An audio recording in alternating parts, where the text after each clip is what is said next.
अब देखो हमने क्या है अपने कंप्यूटर के अंदर ऑपरेटिंग सिस्टम डाल लिया, ऑपरेटिंग सिस्टम मतलब विंडो इंस्टॉल कर दी, उसके बाद में हमने सारे डिवाइस ड्राइवर डाल लिए, ठीक है। उसके बाद में काम होता है यूटिलिटी सॉफ्टवेयर का।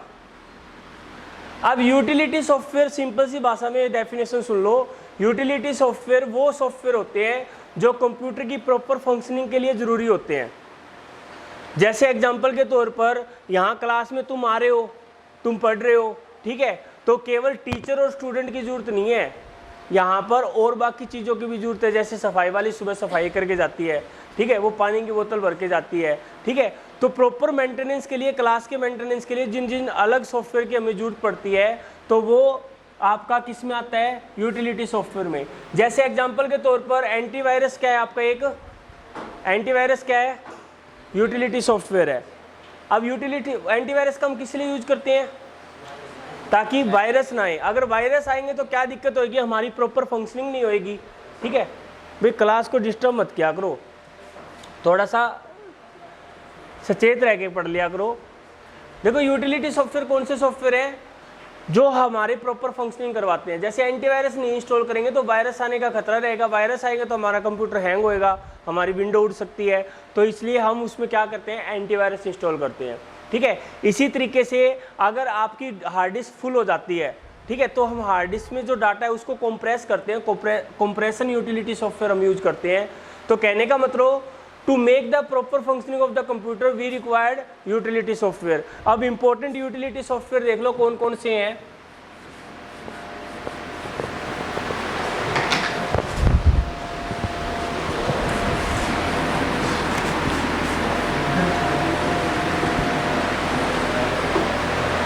आज 15-20 सब्सक्राइबर तो बढ़ा दोगे, ठीक है, मेरे 1000 हो जाएंगे भाई पूरे के पूरे, ठीक है, कर देना। अब लिसन, यूटिलिटी सॉफ्टवेयर कौन कौन से हैं देख लो। सबसे पहला है एंटीवायरस। अरे सुन लो, एंटीवायरस का काम आपको पता है, ठीक है, वायरस को हटाने का काम करता है। अब हम एंटीवायरस को अलग से डिस्कस करेंगे कल वाले टॉपिक पे, ताकि कौन कौन से वायरस होते हैं, कौन कौन से एंटीवायरस होते हैं, ठीक है। तो एंटीवायरस आपको सबको पता है। उसके बाद मैं बात करता हूँ कंप्रेशन यूटिलिटी।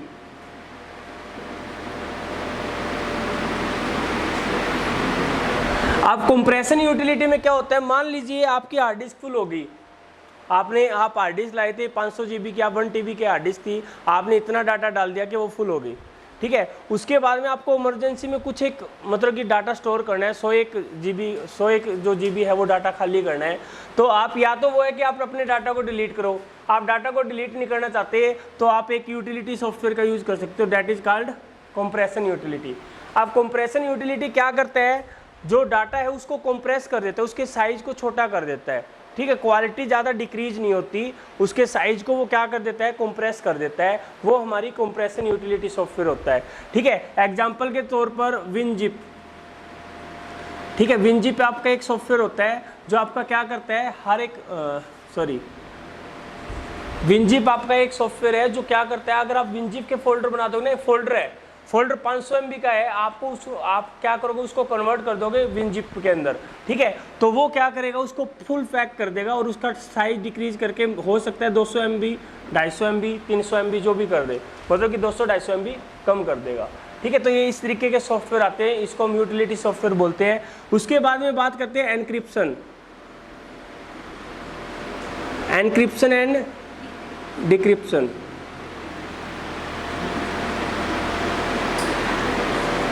अब एनक्रिप्शन डिक्रिप्शन होता क्या है देख लो।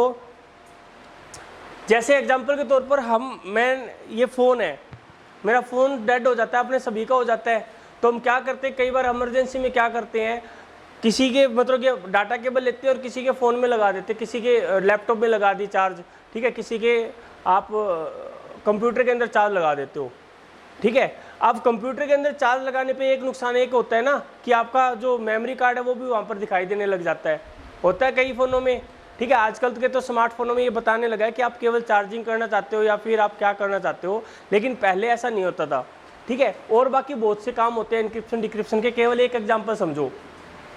अब मैंने SD कार्ड में, आपको पता है हर तरह के मटेरियल हमारे मिलते हैं, ठीक है, आपने हज़ारों फ़ोटो डाल रखी है, आप नहीं चाहते कि वो फ़ोटो वो अगला देखे, ठीक है। तो आप क्या कर सकते हो, आप अपने एसडी कार्ड को एनक्रिप्ट कर देते हो। एनक्रिप्ट करने का मतलब यहाँ पर एनक्रिप्शन का ऑप्शन होता है एसडी कार्ड एनक्रिप्ट करने का। अब मान लो जी मैंने मेरे फ़ोन में एसडी कार्ड को एनक्रिप्ट कर दिया। एनक्रिप्ट करने का मतलब वो इस फ़ोन में ही, मतलब कि अब एनक्रिप्ट का मतलब वो डाटा ऐसा होगा कि वो मेरे फ़ोन में तो दिखेगा, जहाँ पर मैंने एनक्रिप्ट किया उस फ़ोन में तो दिखेगा, बाहर किसी भी डिवाइस में नहीं दिखेगा। अब आप केबल लगा करके उसमें ट्रांसफ़र करना चाहोगे तो आपको वो तो दिखा देगा इतनी फ़ोटोज़ पड़ी है, लेकिन वो फ़ोटो को क्लिक करके ओपन करने की कोशिश करेगा ना, वो फ़ोटो खुलेगी नहीं अगले डिवाइस में।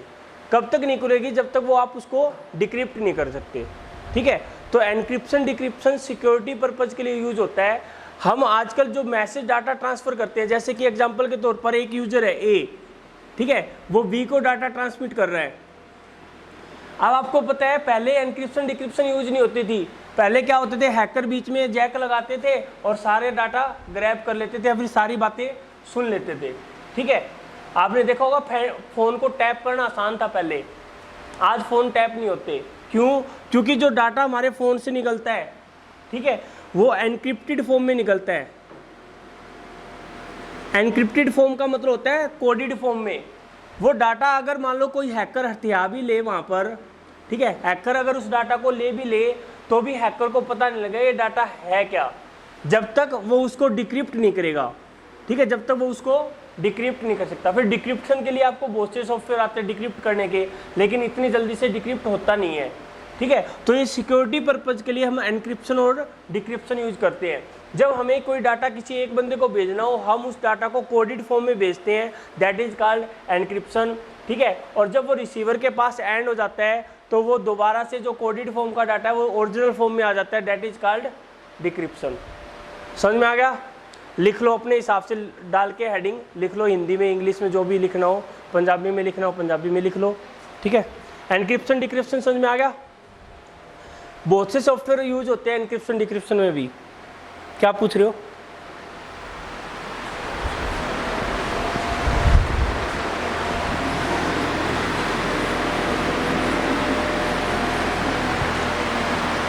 एनक्रिप्शन डिक्रिप्शन के अलावा देखो एक आपका होता है सॉफ्टवेयर डिस्क डिफ्रेगमेंटर।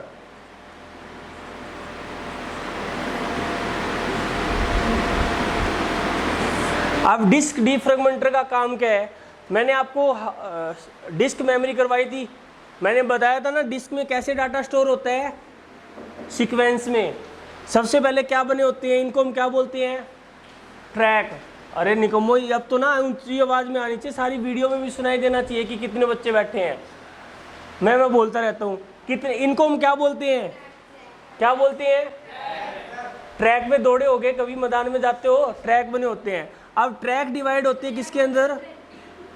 ट्रैक किस में डिवाइड होते हैं?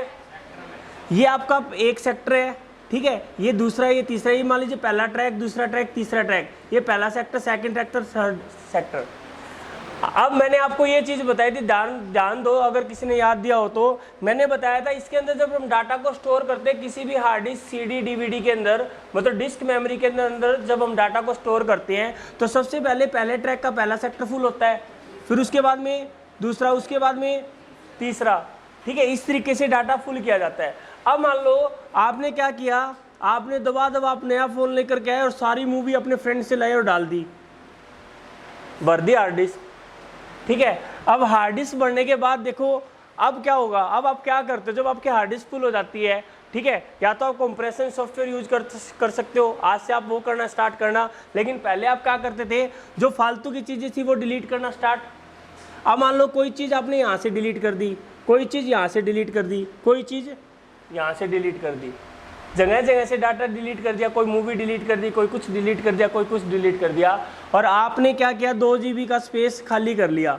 लेकिन ये पूरा 2 GB एक साथ नहीं है, ये थोड़ा सा 500 MB, 400 MB यहाँ पर है, 400 MB यहाँ पर है, 400 MB यहाँ पर है, ऐसे करके स्पेस आपका खाली रह गया, ठीक है। तो डिस्क डिफ्रेगमेंटर हमें क्या फैसिलिटी प्रोवाइड करता है? मान लो अब आपको 2 GB डाटा स्टोर करना है, आपका स्पेस तो दिखाई दे रहा है, ठीक है, लेकिन जब ये 2 GB डाटा डलता है तो इस डाटा को तोड़ दिया जाता है टुकड़ों में, ठीक है। एक टुकड़ा कहाँ फिट कर दिया जाएगा? यहाँ पर। दूसरा टुकड़ा कहाँ फिट कर दिया जाएगा? यहाँ पर। तीसरा टुकड़ा कहाँ फिट कर दिया जाएगा? यहाँ पर। मतलब कि storing the large file on non continuous memory location is called disk fragmenter, और ये सॉफ्टवेयर हमें ये फैसिलिटी प्रोवाइड करता है। बात आ रही है समझ में? अरे आ रही है नहीं आ रही? मैंने बताया था हार्ड डिस्क में जब आपकी हार्ड डिस्क फुल हो जाती है, आप डाटा को डिलीट करते हो, जगह जगह से मेमोरी चंक्स बच जाते हैं, मतलब कि छोटे छोटे टुकड़े बच जाते हैं, और उन टुकड़ों में जब हम डाटा को स्टोर करते हैं वो हेल्प पॉसिबल हो पाया है किसमें? डिस्क डिफ्रेगमेंटर के थ्रू। ठीक है, ये सारे के सारी यूटिलिटी सॉफ्टवेयर समझ में आ गया आप लोगों को? हाँ जी, क्लियर है? किसी को कोई डाउट है तो पूछ लो। अरे पूछा करो भी ऐसे, या तो तुम्हें बहुत अच्छे से समझ में आ रहा है या फिर बहुत ही अच्छे से समझ में आ रहा है। ठीक है, अगर डाउट नहीं है तो। लेकिन बहुत अच्छे से आ रहा है वो तो ठीक है, लेकिन बहुत अच्छे से आ रहा है तो वो ऐसा नहीं होना चाहिए। ठीक है, उसके लिए कुछ थोड़ा बहुत पूछ लिया करो, मेरा भी मन लग जाए। ठीक है, वीडियो में भी पता लगे लोगों को भी हमें क्लास बैठी है। ऐसा लगता है कि जैसे तुम मेरी वीडियो देखना है, ऐसे लगता है जैसे मैं पता नहीं किसको पढ़ा रहा हूँ, कोई बोल ही नहीं रहा। अब कल वाली वीडियो में थोड़ा बहुत बोले हो। इस वीडियो का बैकअप चाहिए जो लेट आ रहे हैं बच्चे, उसके लिए मैंने स्टार्ट कर रखा है, क्योंकि ना मेरे को ये पता लग गया था पहली क्लास में लेट बंदे आते हैं। तो मैं फिर से बता देता हूँ, कौन सा है मेरा चैनल का नाम बताओ? Computer knowledge hub.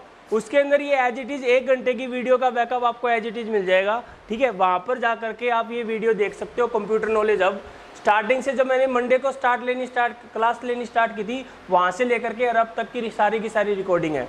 ठीक है, कंप्यूटर नॉलेज हब से मेरे को पहचान लेना। अगर मान लो जी चैनल ना समझ में आए तो मैं दिख जाऊंगा वहां पर। ठीक है, अब देखो मैंने बता दिया, मान लो कि ऑपरेटिंग सिस्टम हमने डाल लिया अपने सिस्टम में, हमने विंडो इंस्टॉल कर ली, विंडो 7, डिवाइस ड्राइवर सारे के सारे डाल लिए, यूटिलिटी सॉफ्टवेयर जो है वो आपने इंस्टॉल कर लिया, आपने एंटीवायरस इंस्टॉल कर लिया, आपने 2-3 यूटिलिटी सॉफ्टवेयर जो है वो आपने इंस्टॉल कर लिए। अब बात करते हैं लैंग्वेज प्रोसेसर की। देखो लैंग्वेज प्रोसेसर हम इंस्टॉल नहीं करते, पहली बात मैं आपको बता देता हूँ। Language processor automatically operating system के साथ ऑटोमेटिकली आ जाते हैं। अब लैंग्वेज प्रोसेसर का काम क्या है? देखो मैंने आपको बताया, आपने बचपन से पढ़ते आए हो कंप्यूटराइज्ड इलेक्ट्रॉनिक मशीन पढ़ते आए हो। ठीक है, कंप्यूटर केवल बाइनरी नंबर को समझता है, इतना पढ़ते आए हो ना। क्या आपने बाइनरी नंबर में आज तक कुछ लिखा है? आप डाटा लिखते हो, आप अपना नाम लिखते हो, टाइपिंग करते हो, आप कोई बाइनरी नंबर में लिखते हो? नहीं। हम किस में लिखते हैं? प्रॉपर इंग्लिश में लिखते हैं। सारा काम किस में करते हैं? इंग्लिश में करते हैं। लेकिन फिर भी आप ये पढ़ते हो कि कंप्यूटर जो है बाइनरी लैंग्वेज को समझता है। तो कहने का मतलब हम लिख रहे हैं इंग्लिश में और वो समझता है किसको? बाइनरी को। तो बीच में कोई तो ऐसा है जो इसको हमारी इंग्लिश समझा रहा है, किसमें? बाइनरी लैंग्वेज में। तो जब ऐसा होता है ना, जैसे प्रधानमंत्री चाइना गए, अब चाइनीज पीपल से बात करना है, तो वो चाइना थोड़ी ना सीख के जाएंगे, वो क्या ले जाते हैं? ट्रांसलेटर ले जाते हैं। वो अपनी हिंदी में बताते हैं, वो ट्रांसलेटर हिंदी की बात समझ करके उसको चाइना में बताता है, फिर वो चाइनीज अपना रिप्लाई देता है, वो ट्रांसलेटर क्या करता है? उस चाइना को समझ करके हिंदी में रिप्लाई करता है। ठीक है, सेम इसी तरीके से कंप्यूटर के अंदर क्या होता है? हम इंग्लिश में लिखते हैं। ठीक है, इंग्लिश में जो भी चीज़ आपने लिखी है वो कंप्यूटर नहीं समझ रहा। कंप्यूटर किसको बुलाएगा? लैंग्वेज प्रोसेसर लगा लो या फिर लैंग्वेज ट्रांसलेटर लगा लो। ठीक है, लैंग्वेज प्रोसेसर या फिर लैंग्वेज ट्रांसलेटर। अब लैंग्वेज ट्रांसलेटर मैंने बताया 3 तरीके के होते हैं भी, असेंबलर, इंटरप्रेटर और कंपाइलर। अगर मैं पहले बात करूं, जो स्टार्टिंग में जब कंप्यूटर बना था बच्चों, तो स्टार्टिंग में ना जो पहला कंप्यूटर बना था वो केवल जो पहला कंप्यूटर था वो मशीन लैंग्वेज के ऊपर ही काम करता था, हमें मतलब बाइनरी के ऊपर ही काम करता था वो। उसके बाइनरी लैंग्वेज में जो काम कर रहा है उस कंप्यूटर को हमें लैंग्वेज ट्रांसलेटर की जरूरत नहीं पड़ती थी। ठीक है, लेकिन बाइनरी लैंग्वेज को समझना थोड़ा सा मुश्किल था क्योंकि उसमें 01 01 01 ऐसे, मतलब कि हर एक चीज़ लिखनी है वो 01 की फॉर्म में लिखनी है। अब आपको क्या लिखा है ये आपको समझ में थोड़ी ना आएगा। ठीक है, तो ये प्रोग्रामिंग जो करना था लैंग्वेज में, सी लैंग्वेज में बहुत ज़्यादा डिफिकल्ट था। ठीक है, फिर क्या हुआ, जैसे कि आपको, फिर हमने क्या किया, हमने असेंबली लैंग्वेज लेकर के आए। सेकेंड जनरेशन लैंग्वेज कहलाती है हमारी असेंबली लैंग्वेज। जब हम जनरेशन ऑफ लैंग्वेज करेंगे, जनरेशन ऑफ कंप्यूटर करेंगे, तो मैं आपको बताऊंगा कि पहली जनरेशन लैंग्वेज कौन सी थी, दूसरी कौन सी थी, तीसरी कौन सी थी। ठीक है, अब क्या हुआ, जैसे कि बाइनरी में अगर आपको मान लीजिए 5 + 6 करना है, तो यहाँ पर 5 को हम क्या लिखते हैं 0 1 0, प्लस का कोई ना कोई सिंबल लगा लो, और 6 को हम लिखते हैं ये चीज। इस तरीके से डाटा लिखा जाता था। अब इसको समझना बहुत मुश्किल था, इसलिए फिर हमने क्या किया, हमने ये जो डाटा था इसको स्टोर करना स्टार्ट किया। मान लीजिए ये ए रजिस्टर में डाल दिया, ये डाटा जो है हमने बी रजिस्टर में डाल दिया, ये जो प्लस का कोड है इसको हमने ऐड लिखना स्टार्ट किया। इस तरीके से प्रोग्रामिंग होने लगी, ऐड ए कोमा बी, इस तरीके से प्रोग्रामिंग होने लगी। ठीक है, तो इसमें मतलब कि इस वाली लैंग्वेज को बोला गया असेंबली लैंग्वेज। ठीक है, क्या बोला गया, असेंबली लैंग्वेज। और असेंबली लैंग्वेज में जो हम ये कोड लिख रहे हैं, इस कोड को बोला जाता है निमोनिक्स। देखो एम से स्टार्ट हो रही है स्पेलिंग और एन से बोली जाएगी, निमोनिक्स। बहुत बार पूछा जाता है ऐसी कौन सी प्रोग्रामिंग लैंग्वेज है जिसमें निमोनिक्स कोड यूज होते हैं, तो ऑब्वियस सी बात है असेंबली लैंग्वेज। अब ये थोड़ी सी इंसानों के पास, इंसान थोड़ा बहुत समझना स्टार्ट हुआ इसको, लेकिन कंप्यूटर नहीं समझता। ठीक है, तो कंप्यूटर को असेंबली लैंग्वेज समझाने के लिए हमने एक लैंग्वेज ट्रांसलेटर का यूज किया, जिसका नाम हमने क्या रख दिया, असेंबलर। तो कहने का मतलब असेंबलर का काम क्या होता है, it convert program written in assembly language into binary language. Assembler का क्या काम होगा, जो असेंबली लैंग्वेज प्रोग्राम है,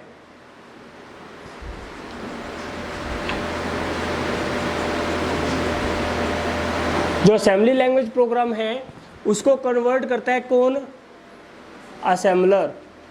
किस में कन्वर्ट करता है, मशीन लैंग्वेज में। मशीन लैंग्वेज मतलब बाइनरी लैंग्वेज। ठीक है, ये डायग्राम बना लेना, इससे आपको समझ में आ जाएगा। ध्यान रखना, ये जो होता है, जो हमारा हाई लेवल लैंग्वेज में जो हमारा ये वाला जो प्रोग्राम है, इसको हम बोलते हैं सोर्स कोड। क्या बोलते हैं, सोर्स कोड। और इस वाले को हम बोलते हैं ऑब्जेक्ट कोड। क्या बोलते हैं, ऑब्जेक्ट कोड। ठीक है, ध्यान रखना, सोर्स कोड जो होता है, जो हमारा प्रॉपर लैंग्वेज में लिखा होता है, जो हम हाई लेवल लैंग्वेज में लिखते हैं, असेंबली लैंग्वेज में लिखते हैं, और जो मशीन लैंग्वेज का प्रोग्राम है उसको हम बोल देंगे ऑब्जेक्ट कोड, जो डायरेक्टली एग्जीक्यूट हो जाता है। क्लियर है। फिर क्या हुआ, कई लोगों के लिए ये लैंग्वेज समझना भी मुश्किल हुआ, बोला यार इसमें भी पंगे हैं, थोड़ी और आसान लैंग्वेज बनाओ। तो हमने क्या किया, सी प्लस प्लस, पास्कल, जावा, ये सारी प्रोग्रामिंग बनाई। ठीक है, अब इन प्रोग्राम में मतलब कि इनमें हम बिल्कुल इंग्लिश में लिखने लगे भी।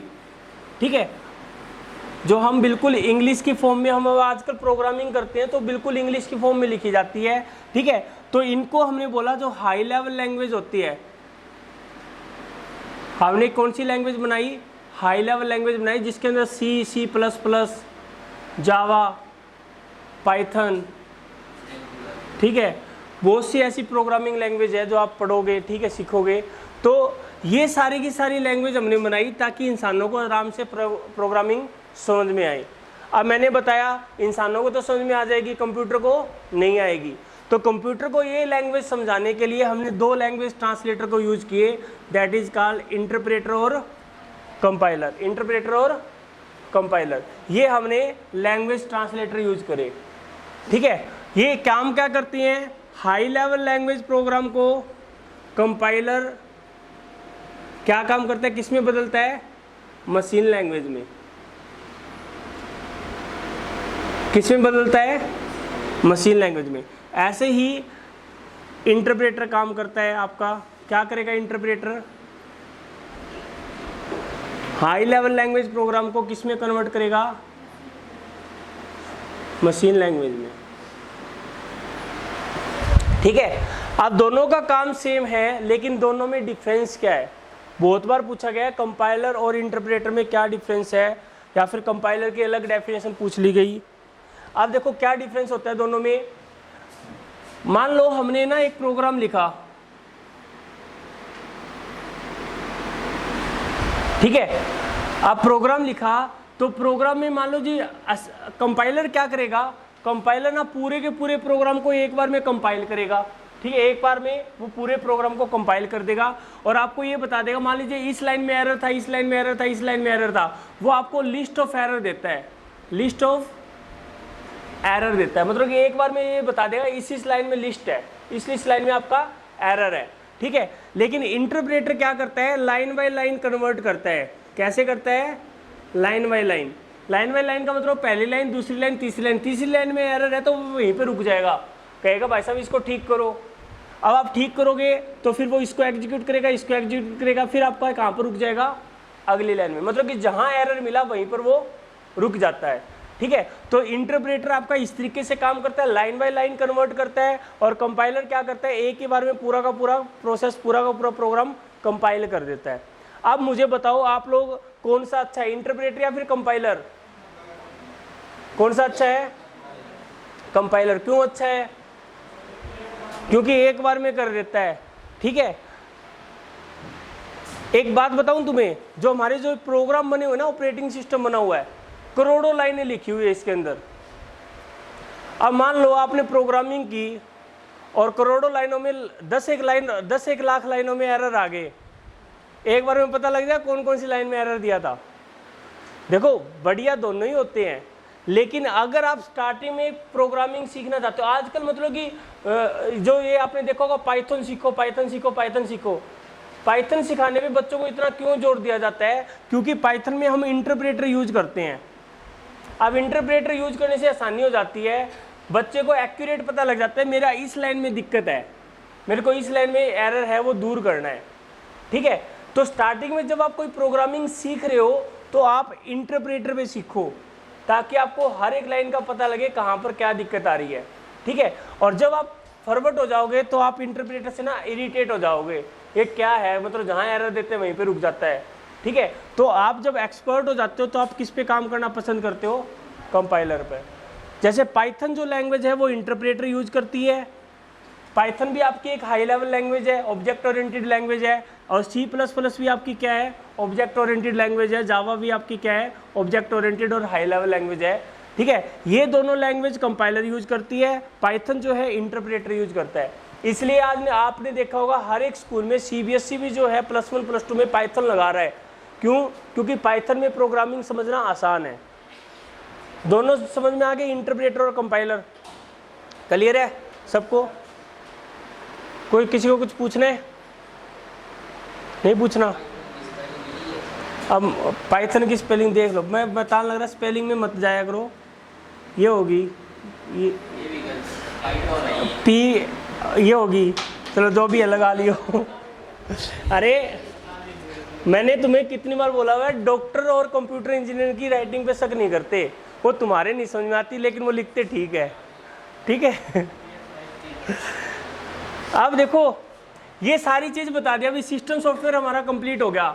सिस्टम सॉफ्टवेयर की मैंने क्या डेफिनेशन दी थी, क्या डेफिनेशन दी थी सिस्टम सॉफ्टवेयर की, एक ऐसा सॉफ्टवेयर जो पूरे सिस्टम को चलाने के लिए जरूरी है। अगर हम कंप्यूटर लाते हैं, कंप्यूटर को हम सिस्टम बोलते हैं ना, मेरा सिस्टम नहीं चल रहा, आप ये कहोगे जा करके इंजीनियर को, ठीक है। जो कंप्यूटर सिस्टम को चलाने के लिए जिन जिन सॉफ्टवेयर की जरूरत थी वो आपके कौन से आते हैं, सिस्टम सॉफ्टवेयर के अंदर आते हैं। सबसे पहले मैंने बताया सबसे ज़्यादा जरूरत होती है ऑपरेटिंग सिस्टम की।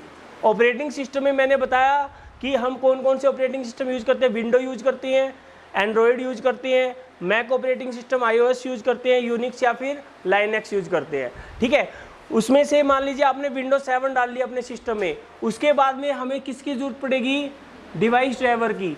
डिवाइस ड्राइवर क्या काम करते हैं, जितने भी डिवाइस आप कंप्यूटर के साथ अटैच करते हो उनको प्रॉपर फंक्शनिंग के लिए हमें कुछ सॉफ्टवेयर की जरूरत पड़ती है, that is called device driver, 2000 called device driver, ठीक है। यूटिलिटी सॉफ्टवेयर क्या काम करता है, मतलब कि जो हाउस होल्डिंग का काम करता है, मतलब कि कहने का मतलब जो मेंटेनेंस का काम करता है हमारे कंप्यूटर को अच्छा परफॉर्म करवाने के लिए, उनको हम क्या बोलते हैं, यूटिलिटी सॉफ्टवेयर। इसमें मैंने आपको एंटीवायरस बताया, ठीक है, डिस्क फ्रेगमेंटर बताया, ठीक है, डिस्क डीफ्रेगमेंटर बताया, वो सारा आपका किस में आएगा, यूटिलिटी सॉफ्टवेयर में। उसके बाद में लैंग्वेज प्रोसेसर मैंने बताया कि कंप्यूटर जो है बाइनरी लैंग्वेज को समझता है, लेकिन आजकल हम प्रोग्रामिंग किस में कर रहे हैं, हाई लेवल लैंग्वेज में या फिर इनके अंदर, ठीक है। तो इन वाले प्रोग्राम्स को बाइनरी में कन्वर्ट करने के लिए हमें किसकी जरूरत पड़ती है, लैंग्वेज प्रोसेसर या फिर लैंग्वेज ट्रांसलेटर की। 3 तरीके के होते हैं, असेंबलर, इंटरप्रेटर और कंपाइलर। असेंबलर का बता दिया, असेंबली लैंग्वेज को कन्वर्ट करता है, असेंबली लैंग्वेज प्रोग्राम को किस में कन्वर्ट करता है, मशीन में। इंटरप्रेटर कंपाइलर क्या करता है, हाई लेवल लैंग्वेज को मशीन में कन्वर्ट करता है, लेकिन एक ही बार में पूरा प्रोग्राम कन्वर्ट हो जाता है। और जो इंटरप्रेटर जो है सेम काम करता है लेकिन लाइन बाय लाइन करता है। क्लियर है।